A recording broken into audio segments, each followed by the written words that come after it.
Okay, welcome everybody. I want to welcome my guest, Julie Fitzgerald, is the author of The Secret Switch, which she wrote with her granddaughter, Jayla Perez.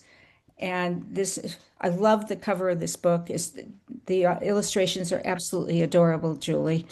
Um, Well, I happened to find the illustrator through Dr. Maria De Leon. She recommended the illustrator to me, and hers are all collage type illustrations, and that's what I felt made it look different because I didn't want it to look like a Disney AI. yeah, but it's very whimsical, and I think that's why it's so appealing. It just really it brings whimsy into the discussion about Right. Parkinson's. So let's go on. So Julie wrote this book with her granddaughter, Jayla Perez, who's now 10 years old and in the fifth grade, and she was recently accepted in the gifted program at school. And she had started asking questions, and that's how this book came about. And Julie will talk about that in a minute. So we can hold off on this, I guess, right? Okay. Yeah. Okay, so I'm going to go back to, I'm going to stop my Some screen. of those illustrations of me are not too flattering, but it's okay. It's just a kid's book. I mean, it's Yeah. just a book. Okay. Stop share. Okay. All right. So, Julie, um, tell us about how this book came about. What was the inspiration? Well, really, the inspiration really started over a pancake breakfast, and I was going to need to have a battery change for my DBS. And she calls me, she's Filipino or part Filipino, and so she calls me Lula Julie, but in America we say Lola. But however you say it, works for me. Anyway, she said, Lula Julie, you don't have batteries. Only toys have batteries. And I'm like, well, here's my battery. Do you want to feel it? And she's like, okay. She goes, well, that feels a little weird. What does it do? So that's where we went into just kind of a gentle explanation of why I have the DBS and what it does for me. I mean, she noticed I'm different from other people's grandmas, that I move a little bit slower, that sometimes I need to take naps. And she just really asked a lot of questions. So one day I was sitting waiting for an airplane and I started making notes of our conversations. And then together we worked on what we thought a kid would be interested in hearing and how to explain it in a way that was gentle, that it was easy to understand for kids, and that wouldn't be scary. Because when you think of deep brain stimulation, that sounds pretty scary, right?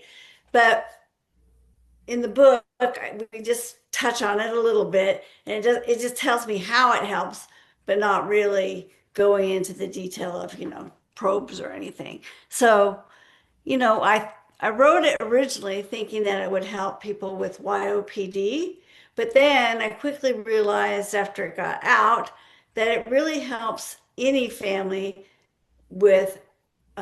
any family who has a member that has Parkinson's and there are children involved. I mean, I know Sharon said her 10-year-old grandson said it was too young for him, but kids are more sophisticated sometimes than we give them credit for these days. But anyway, I wanted it to be fun and I wanted it to be kind of whimsical and I wanted it to be truthful and I just didn't want them to be scared. So I thought would be an easy way if you had to start a conversation with your a kid, your grandchild, your child, whatever, to kind of introduce it in a way that wouldn't scare them and that would leave the door open for them to ask their own questions because I'm sure they have their own questions, which she's like an encyclopedia with questions. It's just bombarded me with question after question. Um, so I just thought it would be a good idea for them to have in words and a language that would kind of dispel some of their worries and give them permission to ask questions because often, they are too afraid to ask or they don't really understand what's going on. So they might not even know what to ask, but if you kind of openly open the door to a conversation, I think that gives them room to ask. So Okay. that's how it all came about, and it was based on real life questions she asked me and my real life answers. So How'd Uh, you do with the answers? Did she ever stump you? no, she didn't stop me because well, we have a really good relationship. I mean, she understands when I get tired, and she's like, "Well, how come you don't feel like playing?" And I might say, "Well, I'm tired from Parkinson, so I need to take a little rest. So how about if we watch a movie?" Or she loves to play Nintendo, which I'm no good at. And we had to keep Nintendo out of the book, otherwise that was a copyright issue. But um, I'm no good at playing video games, but she'll play with me anyway because she wins all the time, which she likes. Um, so we just do something quiet, and she's okay with quiet too. So she's not one of those kids that always has to be outdoors running around, which helped me in that aspect. But she also helps to keep me active because she'll say, "Well, I think it's time we took a walk." So, or we do this or we do that, or let's look at what's on TV on a YouTube to see what we can exercise to. So Wow, good for her. she, she's a very sweet little girl. Uh, and Wonderful. I'm a little bit biased on that, but I just thought that the book would make kids a little bit less fearful, and maybe parents or grandparents or relatives be a little less fearful in trying to explain a very complex.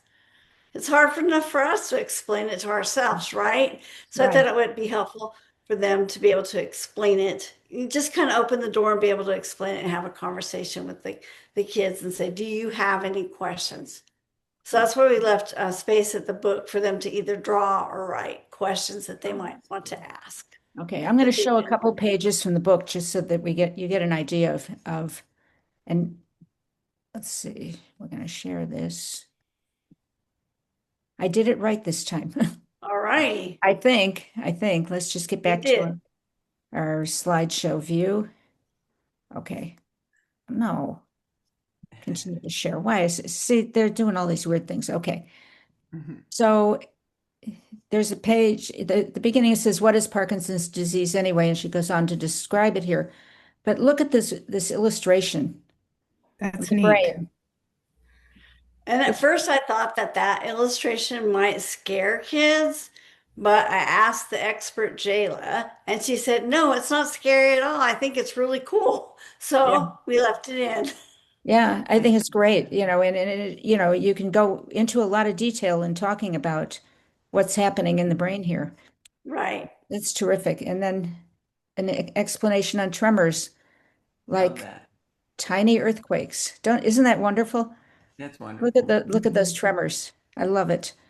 Yeah. And Yeah. then she sometimes will use a sippy cup. I mean, like she'll put a lid on her cup with a straw. We Mhm. use silly straws because we're silly. So to not make me feel like like I'm weird that I'm older and I'm using a cup with a straw. So Yeah, that's so nice. And this is the pages at the end that Julie was talking about you know, as they can write their questions here. She's got room for questions. They can draw their questions if they want to. So it leaves it open. It's open-ended. So you can yeah. explore whatever direction your child or grandchild wants to go into. So, okay, I'm gonna stop sharing there. But that's all of the illustrations are whimsical like that. And like there's one every page. And it really is a wonderful way to introduce Parkinson's to young children. Like I said, I told Julie, my 10-year-old grandson looked at it and it's like, okay, it looks like a baby book. Bye. But his 7-year-old sister, who reads on a fifth or sixth grade level, has read it several times. Every time she comes over, she wants to Oh, look at it. So, and I said, do you have any questions? No, no. One day she will. Yeah. Yeah. But it leaves the door open for the questions, which I think is It does wonderful. leave the door open, and that was the whole idea, was really for it to leave the door open for questions and to make kids not feel weird about asking a question. Like, okay, so you're different than the other grandmas of the kids in my class. So why is that? Just, Mhm. and that's how she'll ask a question. How come you're different? It doesn't hurt my feelings. She's very forthright and sometimes blunt, but she's also really helpful. So So tell us about the bike ride, or not the bike, the hike across hike. Sicily. So I got involved with the hike through, I don't know if any of you have heard of Enzo Simone. He did multiple hikes to raise awareness for Parkinson's and Alzheimer's advocates. So we had 3 or 4 people with Parkinson's, including Sharon Jennifer Parkinson's, which I know you know, right? Hmm. Yeah. And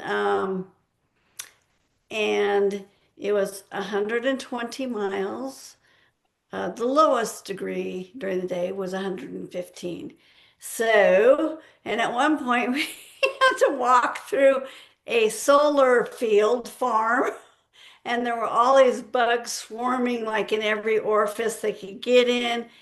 It was pretty Ooh. challenging. And it was funny because the video they showed us before the walk was you're walking through these golden fields of grain, and First. it looked all, it looked like I can do this. And then it turned out to be more of a hike than a walk because every city in Italy is on the top of a hill so that they could see enemies coming their way.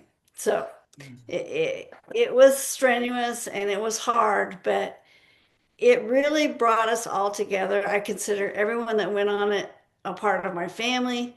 Um, there were some that couldn't, like there was one man that could, poor guy, he could barely could walk, but he tried, and he tried. And that was all that counted. Like right before we were to leave, I had plantar fasciitis and I'd been to the podiatrist and everything else. And I even used a knee scooter to stay off my feet. But then, how was I going to train for a 17-mile-a-day hike in the heat? So I said, okay, enough of that. We've done that for 6 weeks. Let's just get out. And so I went to Brushy Creek here, and it was hot enough so it explained it. I mean, um, it was hot enough to be similar to the conditions in Sicily. So we started in Palermo and we walked all the way down to the Sea of, I don't think I'm saying it right, Agrigento, which is the birthplace of healthcare. And I carried rocks with me with initials of people that I knew. And then I left them and placed them at the the ruins of the birthplace of healthcare. So I thought that was kind of significant. How many days was the walk or hike? I wanted to say it was 7, but it might have been 9. I kind of did the math. I should, okay, it was 9. Here I have the book, picture book. June 21st through the 29th. So 9, right? Hmm. Yeah. Something like that. Yeah. Yeah. And when we were given, we were assigned, when we knew we were in, we were given dog tags. And my nickname, Enzo gave everyone a nickname. And I am the Texicali outlaw because I am sort of a rebel. I don't follow the rules too often. I try to stay within the lines, but it doesn't happen regularly.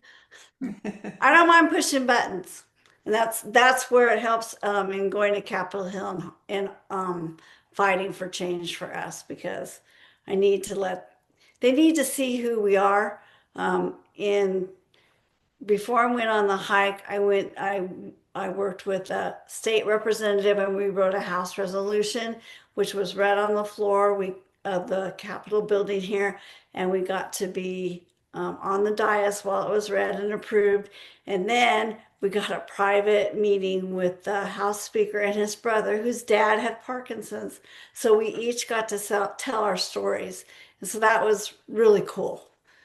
And now that member of the state House of Representatives is running for the U.S. House of Representatives. Mhm. So maybe I'll get to visit him on a future trip. Yeah, the Nice. House has a committee on Parkinson's. Hmm.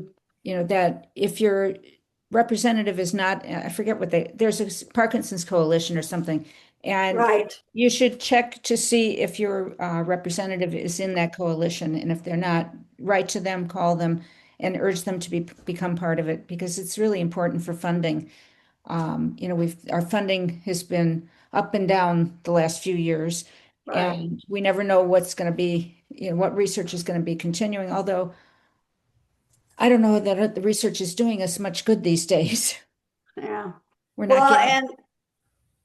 and what was really cool about the walk was we got to walk alongside others living with neurological disease, and it reminded me it's not just about myself, it's about the visibility to the community and proving to ourselves we're still capable of extraordinary things. Now, did I think I was ever going to make it through it? No. And that was a conversation I had with Enzo before the walk. I said, I'm not sure I can do this. And because of the plantar fasciitis, he said, well, how are you going to feel if you don't go? I said, I'm going to feel like a failure. He said, well, how will you feel if you go and you don't finish? I'll say, well, I feel like I gave it my best. So that's what we went with, and it worked out. I made it through the whole thing, and there was so many tears. They greeted us at a beautiful cathedral at the end, and everybody was in tears because I don't know if it was the heat, exhaustion, or just knowing that we had completed that hike, and then and we just all became sort of a family. Mhm. That's And amazing. then yeah, and then as far as my Parkinson's journey, how it evolved was into advocacy was, I don't know if many of you know who John Humphreys was, but he was my best friend, and he died not too long ago, a couple of years ago, and I felt very lost. Well, at first, when I was told I had Parkinson's, I had the pity party, laying on the couch, curled up in a ball, crying. And then when my husband decided that's all he could handle, I decided I needed to fight back.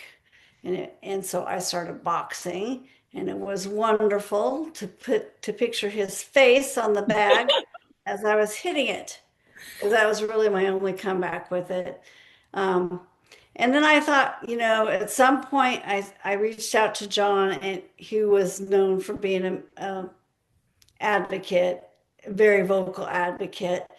And I said, well, who can I get to train me to be a mentor, mentor me? So that's how we got together. And then I realized sharing my experience could help other people. And so it was sort of my way of paying it forward. Mhm. So that people with living with Parkinson's are impossible to ignore. So the louder I get, Yeah. the more, yep. So, Okay. I'm going to open it up to questions because we were a small group. Just raise your okay. hand or unmute yourself and show us your face too. It would be nice to see who's talking. I have a Okay. question. Mm-hmm. First of all, so I'm a Camino de Santiago hiker Yep. in Spain. I've been 7 times. I've Wow. been 3 times since my diagnosis, which was in 2020, during COVID. And so when I got my diagnosis, I said, well, this really sucks. And I came home and I Googled, can I still hike on the Camino with Parkinson's? Because I've been 5 times. And so I've been 3 times. The last time was last fall. It's the last time I'm going to go. That was 150 miles. I've done the 500-mile one once, 1.5 times.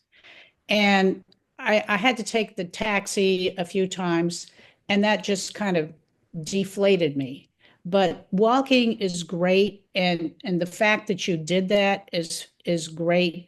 There's a woman in my Parkinson's group who hiked Mount Kilimanjaro 2 years ago, And then this past fall, she climbed 3 volcanoes in Guatemala. Wow. And so she raises money for Michael J. Fox. Yeah. We So, didn't raise money, which I think was a missed opportunity, but it was filmed as a documentary. Mhm. Enzo died the year after we came back, which was devastating um, to all of us.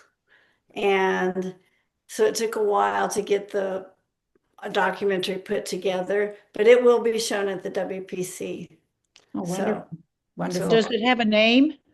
I mean, do we have access yes, to it? it's called, why don't I know? It's called, let me think about this for a second.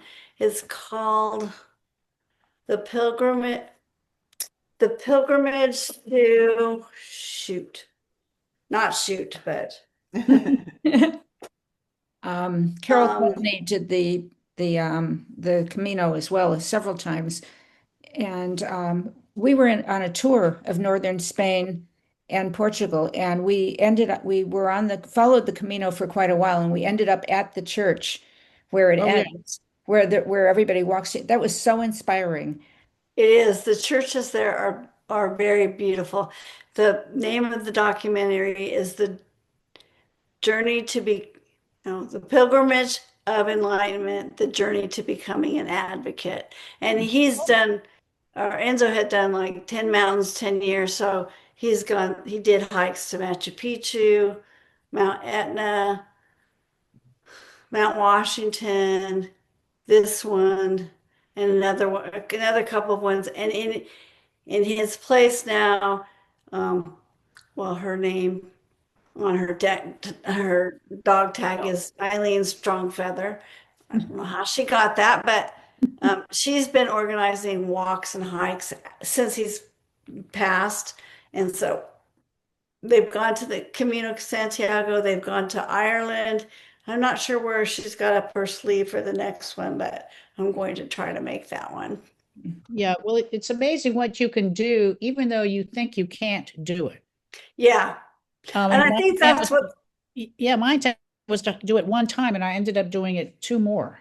yeah. And I think that's why all the tears at the end were because there were a lot of us who didn't know if we could make it. I mean, some people had family members with Alzheimer's or family members with Parkinson's, so it wasn't them directly.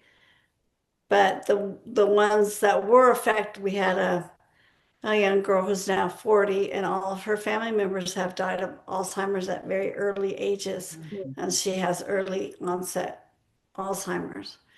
So and she hiked with me a few times a day, but we had so much fun. I mean, we found some wild cherries and we made cherry earrings that went over our ears. We had a cherry pit spitting contest. I mean, we danced, and at one time Jennifer Parkinson's froze up, how a lot of people freeze up. And what she did was she just punched it out until she got unfrozen. And it was really great to see us all come together to try and help her. Obviously, we couldn't, like, you know, too many was like having too many cooks in the kitchen, but it was really great to see her be able to work her way out of that by punching her way out of it. So I think the tears were simply from, wow, we did this and we really didn't think we were going to be able to. Right. And the food was amazing.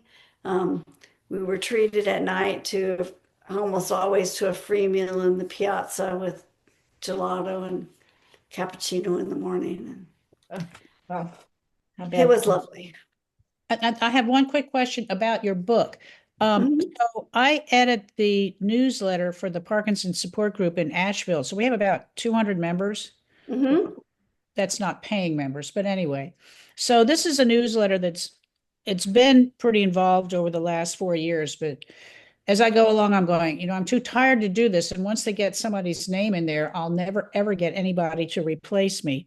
But I would love to be able to do like a little review or something for your book. Okay. Is there a procedure for that? And you can always email me back later on. I mean, it's not going to be, hugely long, but I think it would be a great thing to put out to the membership. Yeah, that would be great. There isn't really a procedure. I'm flying by the seat of my pants on this thing. To be honest, I went through a publisher, but I had to pay the publisher. You know what I mean? It's not Right. like someone approached me and said, "Oh, here's 10 grand, write a book." It's not You know? Simon and Schuster, right? Yeah, Yeah, I've been wondering it how, wasn't them. I'm not, not Dr. Dorsey or Dr. Oken who can, have Right. lots of people behind them. But I just felt it was important to get that out there, and um, I'd be happy to write a blog or submit whatever you need to.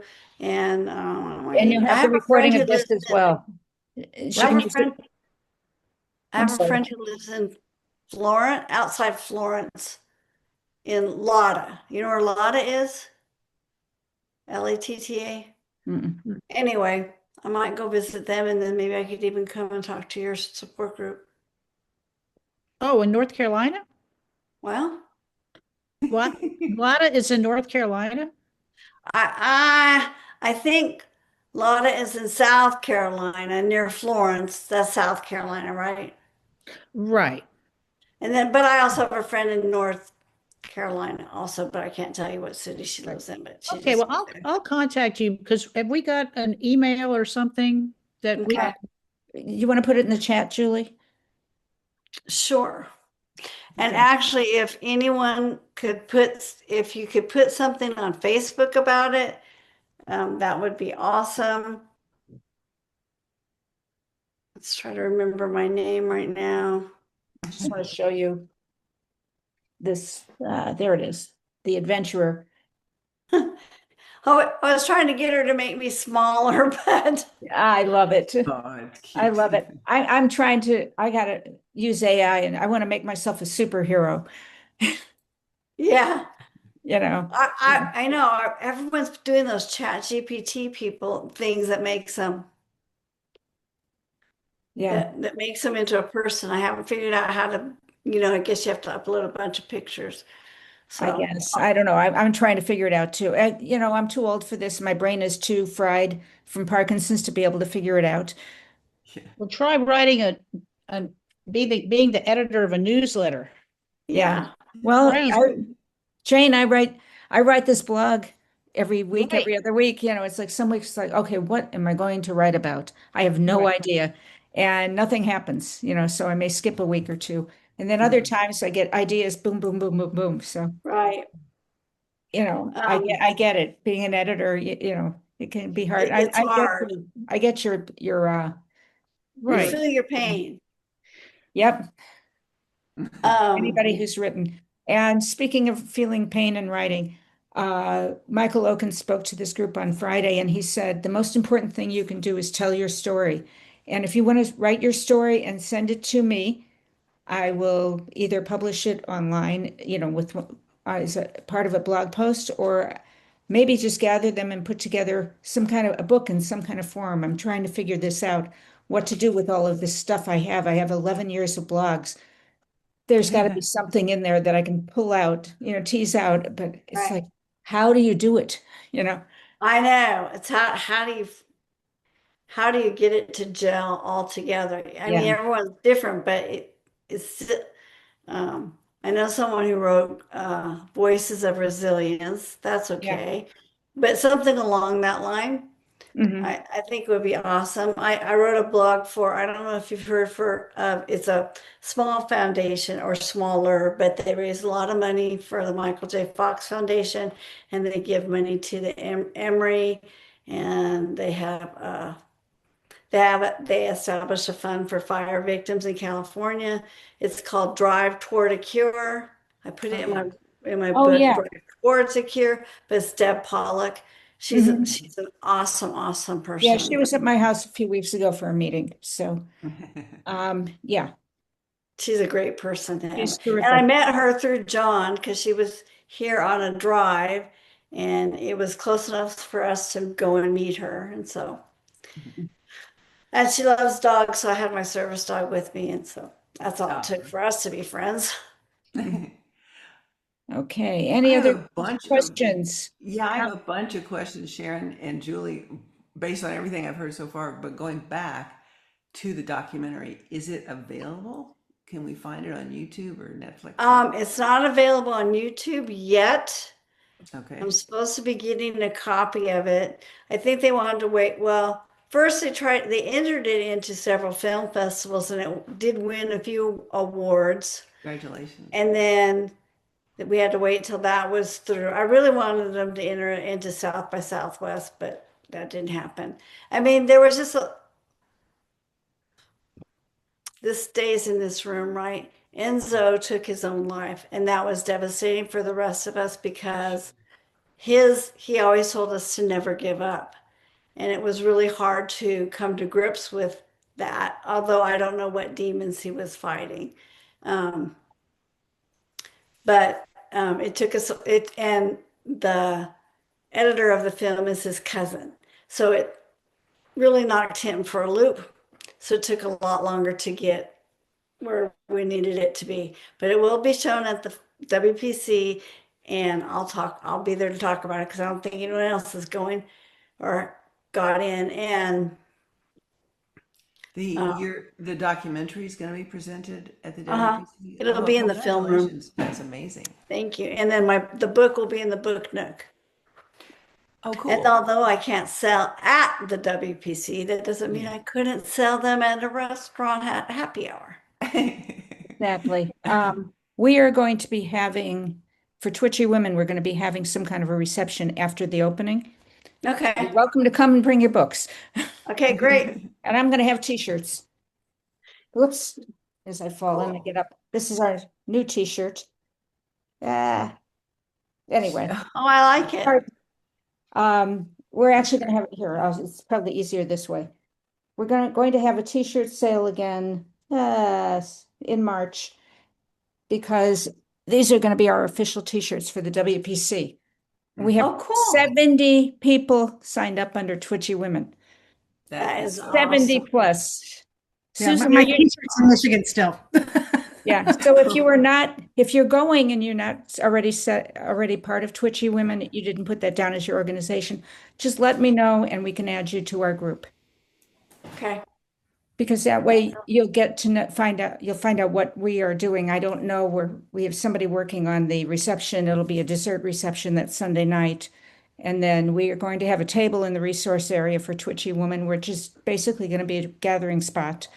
And, you know, so we're going to have fun. It will Oh, be very long days, but very fun. So sleep well before you go. before you go. Drink lots of coffee, which I don't drink anymore, but I'm gonna have to because those days They're they're long. long. But it's like a day, it's like an all day party, really. Yeah. That's what I was going to say. It's a giant party. More stuff goes on in the hallways than in the lecture halls. Mhm. And you get to meet the people that you've been seeing online. And everybody's with open arms and big hugs. And it's just, a love fest. Yeah. It is. I explained it to Eli when I did my interview. It was like coming home from summer camp. You're like all on fire and all excited about spreading the word about Parkinson's, and it doesn't really go away. So, No, no. it's- Um, I I still have two or three more questions. okay. I Okay. really do. Way back when you were talking about your advocacy and working with a local person in the political realm, Hmm. you said that you wrote a something which then I think I heard you say got approved.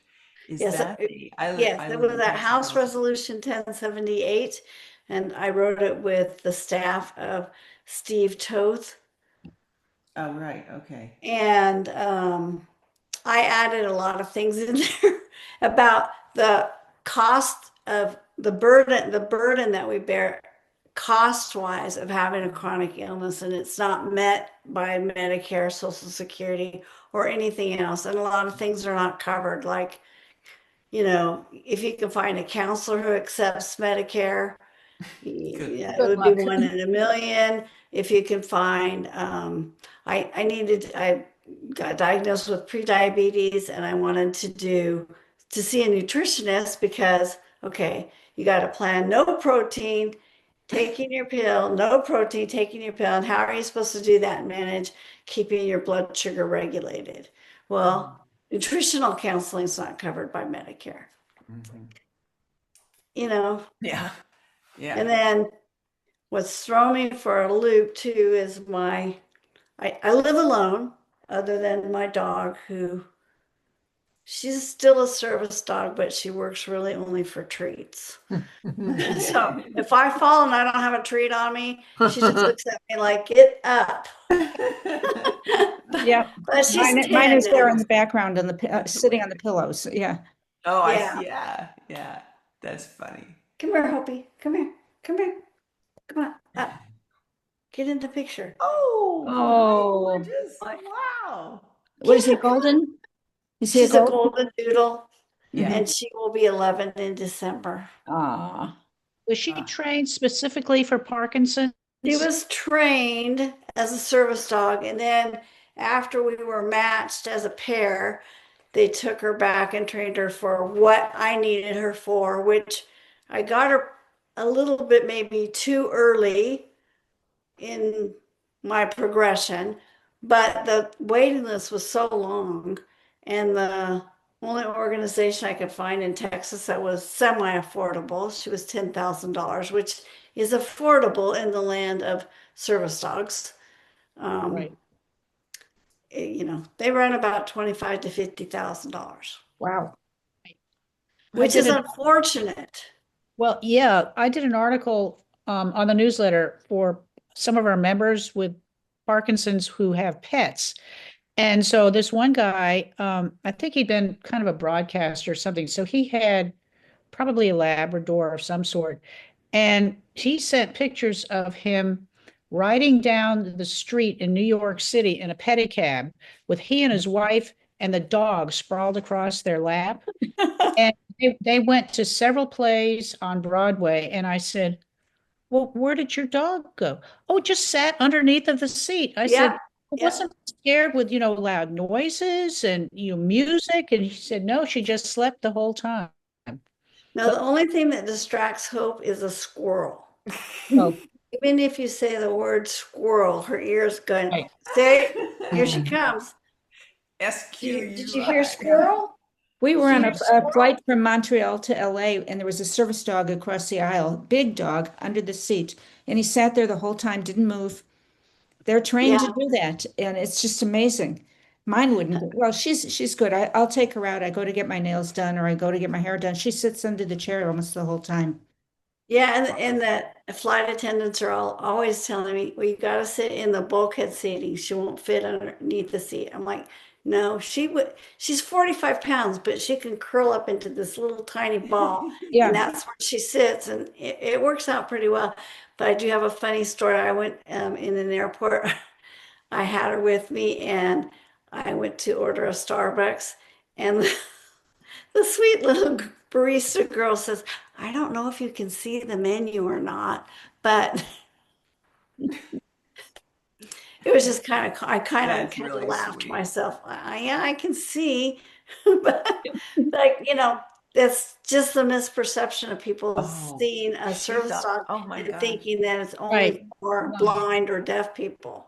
Can I right. put a sign on my husband that says service husband tomorrow when we get on the plane? If you can find one, I need, I need I need a service husband myself. So if you find a good one, send it my way. Yeah, they're $50,000 starting price, probably. Well, yeah, then that's not worth it. They go to the highest Julie, bidder. You're a lot I braver thought, than me. I'm not ready for that. Sorry, Okay. Susan. Well, I've been single since 2016, so it's been a long stretch. So Okay, I'm still newbie. I might not be ready ever to get married, but it certainly would be nice to have someone for company. Yeah. So, Julie, when you told the Starbucks story, I thought you were saying the barista leaned over the counter and was talking to Hope and oh saying no, to Hope, she was talking to me, and then but they she were going said, to I offer don't a know if cup. you can read the sign. I'm Yeah, like, yeah. That's Yeah, so funny. I totally misinterpreted that. Yeah. well, she Um, could have been talking to Hope for all I know. uh, Oh, so, at least one other of my questions or maybe comments has to do with Sharon's, well, several people's comments about getting your stories out there. I Mhm. guess it was uh, Dr. Uh, Oken who yeah. was there with you the other day. And that's something we're hearing a lot. And Karen Patterson, who's over right Hello. there, Yes, and we I are. are We are taking. telling stories. Yeah, This is that's our what I was going to success share stories with you guys. calendar. And so See, I have we my, have been part of a oh cool. So February, which is now, is my story, and Oh, cool. Julie, this is This my is- story is for slightly older children, but Mhm. it's for a young adult audience, And this Well, is probably well, nine maybe to this that will little be play book dragon number was two. inspired. So, yeah, and so if any of you enjoy writing and would like to uh, work with a teacher who's amazing, Robert Cochran with Yes and Exercise is uh, our guru. yeah. And Yes, and so I put I'm so excited. I've actually finished. This is a novella length book for Awesome. 10, 12 year olds about uh, a little dragon, a little purple dragon. Oh, cute. yes, and it inspired me to make this little purple dragon Yes, and out of clay when which she was was very writing cool. it. So, in my How story, my cute is that? protagonist is kind of me, and in my protagonist, I discovered when I was writing that she had Parkinson's, and she's 50 Mm. years old in my story, and of course she's me, but she's not. Yeah. And that was such a great thing to have happen. It just came out. And so I just sort of feathered moments throughout the rest of the Hmm. book. So to, to address the different types of things that we experience, the freezing and the smell stuff and, tremors and fatigue and because she has a big challenge and Yeah. physical challenge and to hear your story Julie and Jane that you guys were out there hiking Well, hundreds of miles is just amazing. Yeah. So yeah, if and you my biggest challenge living alone right now is my daughter only lives 10 minutes away from me, but they are moving to New York City because her husband got a job in Oh, AI for a big company, and may move to London, but immigrate for me to immigrate as an adult dependent relative, you pretty much have to be ready for a nursing home. And so I'll just go for visits until wow. they tell me I can't. Um, but it's going to be really hard because she's the one that comes over and change, if my light bulbs go out, the tall ones, Mm-hmm, if my mm-hmm. air filters need to be clean or changed that are tall, because I won't climb up on a ladder after the broken shoulder, shattered shoulder thing. Um, Wow. so it's just little things that, or I had to pay someone to come out and dig up rose bushes because I tried it and I quickly found out, well, I fell on my bum and then I had a bush limb stuck to the back of my Oh. shirt and I couldn't get it out. And the groomer was outside, but their grooming van is very loud. And I didn't want to call 911. And by the way, the fall app on the Apple Watch rarely works. It'll work if I hit my hand against the wall, but not if I fall. oh, mine went off the other day when I was standing still. Well, And I'm like, what is that noise? And it was like my watch. And I'm Get up. fine. And when I I fell and know. fractured my wrist, I don't think it reaction. I don't know. I don't I remember. know. I read stories where people fell off a 12-foot ladder and it didn't go off. Yeah. So, all So right. maybe the AI can improve on that or something. Maybe. Well, Julie, this has been a lot of fun. And we're gonna have to edit out a few things, I think, because of my screw ups at the beginning, but um, I'm going to finish up my screen sharing because there's a couple of things I want to share with you, and then we will open it up to just chat. So, Okay. anybody can stay on and ask questions. Okay, here we go. All right, everybody can see this? Yep. Okay, we talked about it a minute. How many of you are going to Phoenix? A lot? I I can't see was, everybody. but So if you, as I said, if you're not part of our group, and you want to be part of the group, we have a WhatsApp group, which we're going to, yeah, it's a group that we will be sending out information on to everybody while we're at the Congress.